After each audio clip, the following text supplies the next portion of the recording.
Riwruoge adek mag jochiw thieth kamoting'o malakteche, jochiw thieth mag clinical officers kod laboratory officers mag jogo matimo pimo koni pod ng'anyo dhi nyime nyaka chop piny owacho chopie winjruok kodgi. Riwruok mar lakteche mag KMPDU koni pod nitie weche adek mapok gichopo e winjruok kod piny owacho kamoriwo chudo mag lakteche mag interns. Odiochieng' makiny clinical kod lakteche mag matimo nonro to kod pimo bago ng'anyo maduong' Nairobi.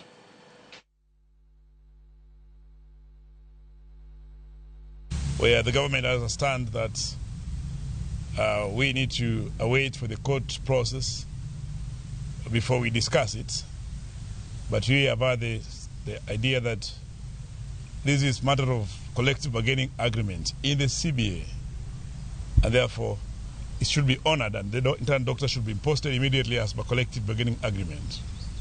So that's the point of departure on that thing. And therefore this morning we were meeting with the religious leaders, particularly for us as KMPDU. We want them to pray to soften the stance and the hearts of the government, because the issue of internship is quite critical to us. Otamore luongowa to oko kacha to wacho kaka en osendikonwa barupe kokwayowa oboke moko monego bed ni waterone, to oboke go wan barupe no ero pok wayudo.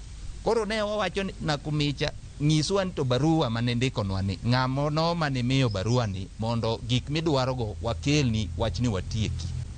Omiyo pod wane gomo kendo kiny jogewa mag jo lab kiny no wajoin gi jok ma jo thieth mar clinicians kendo kiny wane ng'anyo mar tipo Nairobi ka